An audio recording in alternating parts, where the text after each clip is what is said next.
नमस्कार, मैं हूं जगदीश शर्मा। आप देख रहे हैं आनंद ज्ञान टीवी। मेरे साथ इस टाइम विपिन जी हैं। देखिए, हर लोग अपने अपने ढंग से काम करते हैं, लेकिन उन्होंने एक नई मुहिम चालू की थी सन 2014 में।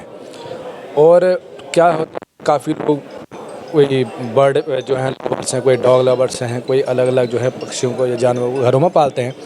और लेकिन इनके मन में एक विचार आया कि जो ये पक्षियाँ हैं, क्योंकि ये इनका जो घर है, आसमान है, इनको जो है पिंजरे में कैद नहीं होना है और इनको एक खुले आसमान में इनको जगह मिलनी चाहिए, यही इनकी खुशी है। और इसके लिए इन्होंने अभी 2014 में जब अभियान चलाया है और इनको काफ़ी सफलता मिले, बहुत से लोगों से इनको सपोर्ट मिला है, अलग अलग स्कूलों में जा रहे हैं, अलग अलग शहरों में घूम रहे हैं। और ये अपना में बहुत बड़ी बात है कि आज की डेट में एक इस टाइप का अभियान चलाना। और हालांकि ये एक दिन का काम नहीं है और इसको काफ़ी टाइम लगेगा एकदम मुहिम बनने में। तो इनसे मैं पूछूंगा कितने इसको टाइम लग गया और क्या इनके आगे सफलता है और आगे का क्या प्लान है। सर, बहुत बहुत स्वागत है हमारे चैनल में आपका। सर आप ये बताइए कि आपने सबसे पहले जो ये आपने एक नया आइडिया सोचा, तो इसका क्या पीछे क्या था सर आपका? सबसे पहले तो मैं आपके सभी श्रोताओं को, दर्शकों को धन्यवाद देना चाहूँगा, आपको धन्यवाद देना चाहूँगा कि पक्षियों की पिंजरों से आज़ादी की जो आवाज़ है, बर्ड फ्रीडम डे, इस विषय को आपने भी गंभीरता से लिया। आपने बहुत ही एक ऐसा सवाल करा है जो मुझे वापस अतीत में लेके जाएगा। वर्ष 2014 में एक्चुअली कुछ घटनाएं, एक होता है निमित्त बनता है। कई बार क्या होता है, कोई एक चीज़ें होती है जो आपके सामने दृष्टिगत होती है। एक बार मैं लिफ्ट में अटक गया था, तो लिफ्ट में अटका तो उसकी बेचैनी 5 मिनट की, मैं मतलब पूरा तड़पड़ाहट हो गई थी, छटपटाहट मच गई थी मेरे अंदर। जब मैं लिफ्ट से वापस बाहर निकला तो मैंने सामने देखा कि पंछी भी पिंजरे में बंद है। वो को रिलेक्ट हुआ मुझे कि मैं 5 मिनट में लिफ्ट में अटका था तो मैं कितना बेचैन हो गया। तो ये पंछी जिसको पंख मिले हैं, ये इस पिंजरे में है, ये आसमान को देखता होगा, वो उड़ना चाहता होगा, तो उसको समझ में नहीं पड़ा कि इसके लिए मैं क्या करूं। फिर धीरे धीरे अनेक लोगों से सलाह, मार्गदर्शन वगैरह लिया और बर्ड फ्रीडम डे की एक ऐसे शुरुआत करी वर्ष 2014 पिंक सिटी गुलाबी नगरी से। And I belong to Jaipur Rajasthan also.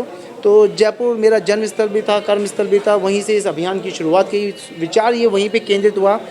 तो जो पहला बर्ड फ्रीडम डे जब मना, मुझे भी इतना मतलब ख्याल नहीं आया या इतनी आशा नहीं थी कि पहले बर्ड फ्रीडम में 1000 से ज़्यादा लोग एकत्रित हुए, स्कूली बच्चे एकत्रित हुए और सबने मिलकर इस अभियान को समर्थन दिया। और इसकी शुरुआत गुलाबी नगरी जयपुर के सेंट्रल पार्क से हुई। धीरे धीरे इस अभियान से लोग आगे जुड़ते गए। जोश, जुनून भी खुद के भीतर डालना पड़ता है जब आपको कोई एक कार्य की शुरुआत करनी पड़ती है। तो वो जोश जुनून तब भी था, आज भी है और भी बड़ा। आप सबके सहयोग से इस अभियान को, और इस अभियान में बल कब आया, जब वर्ष 2014 में स्वर्गीय प्रणब मुखर्जी साहब, महामहिम राष्ट्रपति साहब ने इस अभियान के लिए एक शुभकामना संदेश भेजा। जब उनका शुभकामना संदेश इस अभियान के लिए मुझे प्राप्त हुआ, उससे मेरे आत्मबल और मनोबल में और वृद्धि हुई। फिर धीरे धीरे स्कूलों के माध्यम से, सामाजिक संस्थाओं के माध्यम से इस अभियान को आगे की ओर लेके गए। और कहते हैं एक से अनेक होते हैं, वो स्थिति इस अभियान के साथ हो चुकी है। पर अभी भी इसका एक आधार तैयार हुआ है, अभी नींव तैयार हुई है, नींव की ईंट लगी है, इमारत तो बननी अभी बाकी है। यह अभियान किसी राज्य के लिए नहीं है, यह अभियान किसी देश के लिए नहीं है, यह अभियान पूरे विश्व के लिए है, ये ग्लोबल है। क्योंकि जो पंछी है वो एक पूरी प्रजाति है। हम यहाँ बात कर रहे हैं पूरी प्रजाति के पंख, जिनको प्रकृति ने उड़ने के लिए बनाए हैं, उनकी उड़ान में व्यवधान ना आए। प्रकृति ने उनको अनेक कार्य भी सौंपे गए हैं। यदि हम उनकी उड़ान में व्यवधान डालते हैं तो उनके द्वारा जो प्रकृति के परागकणों का है, जैव विविधता होती है, ये सब कार्य भी अवरोध में आते हैं। तो कहीं ना कहीं ये जो बात मेरे मन से निकली, ये इसके साथ में अनेक लोगों के मन की आवाज़ मिली और एक बर्ड फ्रीडम डे के रूप में पोस्टर है, लोग जाएंगे। तो ये एक बंदे का तो काम है नहीं, यही चीज़। आप जैसे शिकागो की मैं बात बताऊं, विजय वर्गीय साहब प्रोफेसर, वो चंडीगढ़ से रिटायर हुए हैं। उनके मन में आई बात, उन्होंने शिकागो में अपने स्तर पे करा। तो यही चीज़, एक से दो जने जब जुड़ते हैं ना, उन्होंने मुझसे पैसा लिया ना मैंने उनको पैसा दिया, उन्होंने अपने स्तर पे प्रिंटिंग वगैरह सब निकाल के, क्योंकि उनके मन की आवाज़ बनी ना।